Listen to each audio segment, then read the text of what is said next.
But you got to be a little bit more enthusiastic, Basco. My name is Antony Jones, but everybody except for like a select few call me Kicks. The only people that don't call me Kicks is like my mom, my brother, and that depends what kind of mood he's in, but everybody else calls me Kicks. I'm 4 years old. Accepting this collect call is my friend and brother. And what's your name? My name's Donnie. And where are you from, Donnie? San Fernando Valley. And I also am from the San Fernando Valley. We've been best friends since what? Like we were 14 years old? Probably. Donnie? I remember skating behind Fuddruckers in Burbank Mall, trying to do 360 flips up the little bump right there, getting tickets by the cops, giving fake names. And we're from a graffiti crew called Outcast. Yeah. Right? This is the first of hopefully a few interviews or stories on my YouTube channel.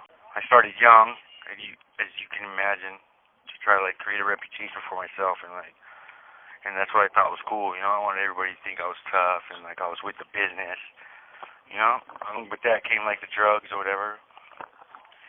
The thing that I wanted to create is the very thing that I can't get out of today. You know, which is the reputation and the lifestyle and like all the things that I thought were cool and what I wanted is not anything that has any substance anymore today. But now I just feel like I'm stuck. You know, like I'm losing myself. I've been in jail my whole life, and it sucks. Do you have a total count? How many years you've done? I've done probably at least 16 years in prison. And it's like all I know, you know? I don't really know how to... I've never had a job. I've never had a place, like at my own spot. Like I've never done anything. I've done jail time, prison time, LA County It's easier jail. to go back sometimes. It's easier to go back than go, you know? Just go for what you know. Tattooed and angry. I'm not like a violent criminal, but I'm just a jackass, right? You know? Stuck in the rut. Stuck. When you started going, first time you went, juvenile hall placement, like it started in your teenage years. It didn't just start in prison. It started younger than that. I remember you going away your first time where I was like, where'd Kicks go? The halls or something. I was like, what? I didn't even know what it was then, I think. And I was finding out what it was through you pretty much growing up as a kid. Like, you were the one telling me what I was going to expect when it was my turn, you know? Like, you were the one doing that for us as a group, for our group. Yeah, it never was you. I guess everybody plays a role, but, you were the smart one, right? I was 14 years old the first time I went to juvenile hall. My mom called the cops on me because I was drunk, because I guess she was saying that I was too much to handle. You are a wild drunk. Am I? Not anymore. I kind of calmed down, but I guess that comes with age, right? Yeah. And then I just started just at school, and that became a habit too. That's just a part of the addictive personality. Like you get addicted to anything, you know. First you start ditching fifth period, fourth period. Next thing you know, you're walking to school and you're not even doing that anymore, you know. And I remember you would just come back for a little while, and then you would disappear again, and we wouldn't know where you'd go until you get back, and you'd tell us where you were.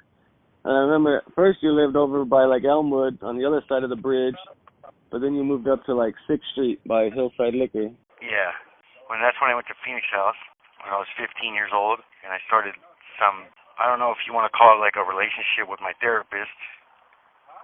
She was 36, like she took a liking to me some weird way, and like I thought it was cool when I was younger, but like looking back, this call is being recorded. Looking back at it, like the bitch was a predator, you know, like she had done it before, she was doing it with me, and I don't know, it's kind of weird. Dudes, we find that cool for a weird reason when you're young, like, oh yeah, homeboy, right. Get it.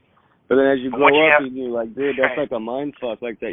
No one should do that to a young man trying to figure out who he is and what he wants and the right things in life, you know? Right. Once you have your own kids, like I wouldn't want my 14-year-old, 15-year-old son having a relationship with his 36-year-old therapist, you know? Like she canceling family therapy and everything so we could just get alone, you know? Oh, wow. So I told my dad, because she was trying to get me in trouble, I told my dad, like, that I was, like, with this chick, and then my dad told my mom, and she flipped out, and so the place wouldn't let me go early. Like they should. But that's when I really started getting into a bunch of speed and doing a bunch of graffiti, you know. And I went to camp. And then after that, you went to camp? To camp, and that's where I turned 18 in camp. Got my GED, though. But I turned 18 in camp. And I went to and I got out of camp. I was out for camp. I didn't check into my probation officer. So the first time I went to the LA County Jail, I was 18 on a juvenile warrant. But back when I was 8, this is what, 22 years ago. Like you could, like they were letting you out on the tier for tier time. There was floor sleepers. Like it wasn't a walk in the park for a white boy in the county jail. No, I remember the first time you told me like you had to fight with like a bunch of essays. Yeah. Telling me stories of just wildness.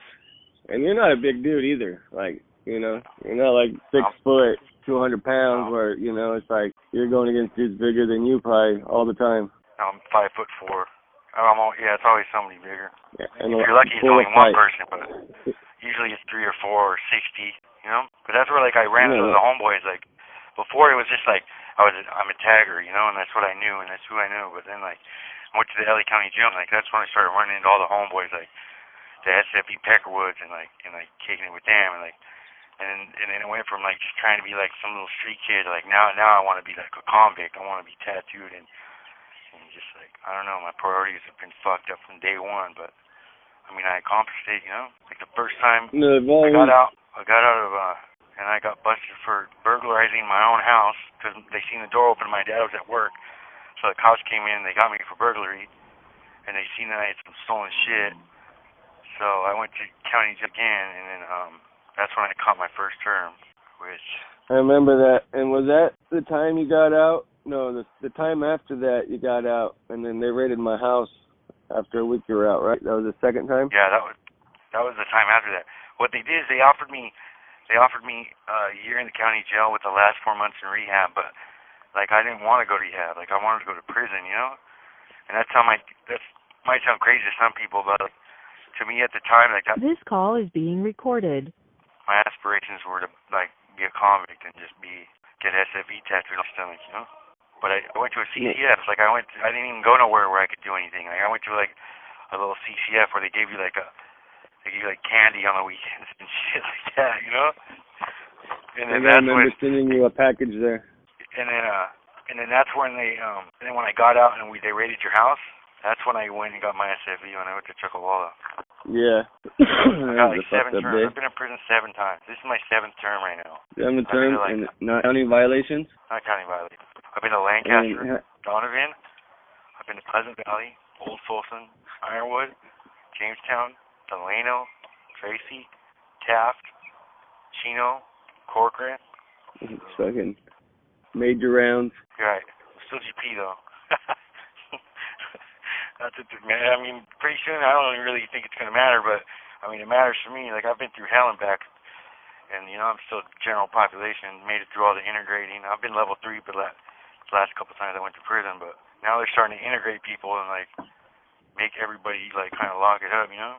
Yeah, it's crazy. Yeah, this has been my life, bro. Like, you know that, Basco. Like this has been my life, bro. I've been in jail my whole life, bro. I've been out with like 6 months. Like I've never had a job, a driver's license. I've got 2 kids from my baby's mom, and one of my kids was conceived while I was at fire camp, sneaking out. You know. You're gonna got a bunch of stories to tell. Like after this introduction, you're gonna probably get into like more stories, and you know that way you can break it down. And cause I know you've got some stories to tell, like just that conceiving a kid in fire camp. Like when he grows up and he knows that. Yeah, and the burn over, like I was in camp while it burned down. Oh, I remember that. Side of it. Yeah. I never had a driver's license, you know. Like I could just buy a car and drive it like it's stolen. I've never like seen one of my kids' birthdays. But this time around, this hopefully, this does good for you, and then, gives you like a balance, something you give back to that takes up your time. Because the hardest part is just not being busy with like a goal and a productive thing this call altogether, is being recorded. Like it can be a pain in the ass starting over, like I know. Yeah, or just not even starting over because I've never done it. Like I'm just like, I have fears, bro. And that's the thing of like when you really look at it and break it down, like, you can't lie to yourself for so long, you know? Like, there has to be a point in your life where you're really honest with yourself, and, like, after being, like, leading a life where, like, fear is something that you don't speak of at all, when you really start to look inside yourself and see, like, how much you're really scared of, it's incredible, you know? Like, 'cause I'm scared, and I'm scared not to fight 60 people or do this or do that, like go in the yard and smash somebody out. Like, that's normal shit. But what I am scared of is, like, getting out and going to the parole office, or getting out and going to the GR office and like trying to get on my feet. Like, the fear of the success, you know? Like, I don't care. Like, I've been busted in 4 other county jails: Riverside, San Bernardino, Trinity County, and, like, I'm not scared that I'm going to go to some new place in a new county jail, because it's all part of jail, you know? But what I am scared of is, like, trying to go and look for a job interview, or, like, trying to get myself somewhere to live, you know? Yeah, like the scared and anxiety, probably like right. 2 of the same symptoms that go hand in hand. I don't want to ever sound like I'm bragging about this, because this is, like, pathetic. Like, anybody can do this, you know? Well, not anybody, but, like, it doesn't take much to, like do things, but, like, I'm just speaking, like, and letting you know, like, my resume and, like, what I've been through, you know? So hopefully somebody a little bit smarter than me doesn't have to do it, you know? Yeah, just take notes, and, you know, you if you could say it, you were part of a different crowd, you know? Like, I was. and that's I'm not what separated. I'm not like the standard white boy in the county jail look, like convict. Like, I don't have no Nazi signs. I'm not a skinhead. Like the roots of me are graffiti and rap. But I've been coming to prison since, like, the homeboys would be mad at you if they knew you were at the white area and you were listening to 50 Cent. You know, they'd be like, "What? No, you're not. You know, you're not listening to that. No, you gotta make up something." You know, weirdo shit. Yeah. Times change, you know. Like, it's just they lived in a different time. A lot of those older people, like last time I was at county jail, there was skinheads smoking with like the Simone homies and writing rhymes and a bunch of stuff. And you know, like, I wasn't mad at them, but it just showed you, like, the times are changing, and, like, the people that grew up in the last 20, 25 years grew up on a different note. That's different. Yeah, well, it's the thing about the jail system. Like, when you're in jail, like, as far as California goes, like this is how the police have they enjoy the politics and the racial boundaries, because that's how they can control the masses. Because all they have to do is call 3 people out, or 3 people to the bars, and let them know that they're fucking up, and them 3 people, Mexican, black, and sometimes a white, you know, if we really matter at that time or not. And then they're going to let them know what they want done, and then them 2 people are going to walk away and go tell their people, which is the whole dorm, what they need to do, and then it's going to get done. Like, it's easy for the cops because of the racial boundaries, you know? That's what makes it, you know, easy for them to control everybody, because it's, I mean, what would they do if there wasn't racial boundaries, you know? No, I wonder what they do in, like, Florida and, like, the eastern states. Like, who do they talk to? I wonder, like, how it works for them, because you're right. Like, they only have to deal with a couple people at this point. I wonder how it works in other places. Like, how do they deal with it? Like, right now, I'm stuck in the county jail. I'm at South in the school dorm. I'm doing 44 months with half. I finally got my strike stricken, probably because of the pandemic. But I'm in the school. I signed up for school, and that took a minute to do, because, like, I got in a position, like, to where his YG came in, and he was just trying to be a bully and trying to punk everybody, you know, and he's put himself in a position to where, like, you know, he thought that everybody, they ain't tripping right here because everybody's cool and laid back. Like, I'm over this shit. I'm burned out, you know. Well, it ended up to where we had to put hands on him.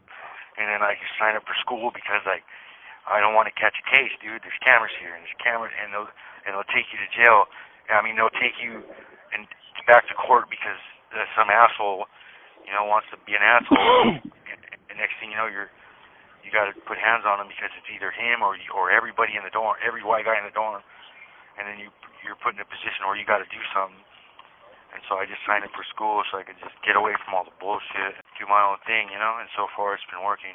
ready to come home and do good than waste your time on a bunch of weirdos, dude, because everyone's a weirdo nowadays, it feels like. Yep, so I get out in January. But I got a vaccine, so I think they're going to be moving people to prison now.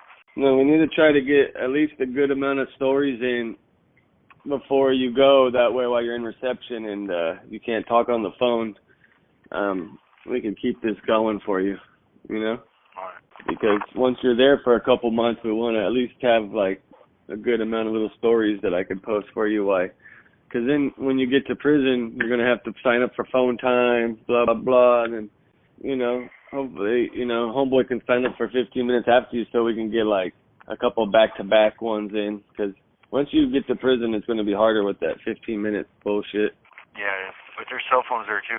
Yeah, those ones are cool, but I think everyone likes the little, you are being recorded and blah, blah, blah. It gives it that authenticity. Everybody knows it's real. Yeah. People want that real shit nowadays, bro. They want to feel your pain. They want to know you're being real, and they want to be there to help at the same time. Like, you'll be surprised how many people want to help through this social media these days and feel your story and just are there to help, you know. Whether it's a comment, like I said, like thumbs up, you know.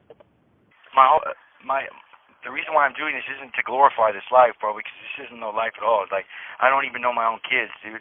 The only reason why I know you so good still is because you've had my back for so long, but like there's, I don't know, I've been in jail, dude, and like, I just want to see, I want the world to see the process of change, you know, and hopefully by doing this, it'll give me something to look forward to, you know, and like, maybe I can help somebody change, you know. No, if you want a reality show, like, this is a reality show at its reality, you know. It ain't sugar-coated, Call it is ain't being recorded. fake, it ain't, you know. Because I'm not really going to cut these out. Like, for a second I thought, like, I was going to cut out when it gets slow and dead or whatever, but, like, that ain't real, bro. Like, people are going to want to hear a real interaction, conversation, you know. Yep. And then once it gets better and you get the flow of a story, then, you know, I won't have to probably talk as much. But I know you, and, like, I remember when these things happen, so I'm going to probably have to, you know, put my 2 cents in there. You've been there through the whole thing. Like, we caught a case, the cops raided our house, found a gun, some cocaine, and then... No, that's always what gave me a lot of respect and why I've always been here is because you were like, I'll take this for you. And I was like, bro, like, I can't do that. And if I knew at that point that maybe I would have turned myself, like, around and went and got clean and I wasn't going to be there a year later, then maybe I would have. But, like, I knew at that point that I was headed there myself. So, like, how would I have you ride something for me when I'm going to be there soon, you know? Like, yeah, I know, but, like, everybody plays a role, and I know that. I just kind of knew that you're better off out there than I am out, you know. So I just didn't want you to get busted. No, and I appreciate that, and like I've like known that forever, you know. But, yeah, that's always gave me a lot of love and respect for this relationship we have, because a lot of people don't, you know, have that. I guess I don't know what the word I'm looking for. This damn dog is barking and has me sidetracked. But yeah, I'm sure everyone's gonna enjoy it. Now it's probably getting a little dry, right? We both got sidetracked. Yeah, we're good. Make sure everyone follows, likes, subscribes. Like, everybody wants to tell their little story, you know, if they've been through it.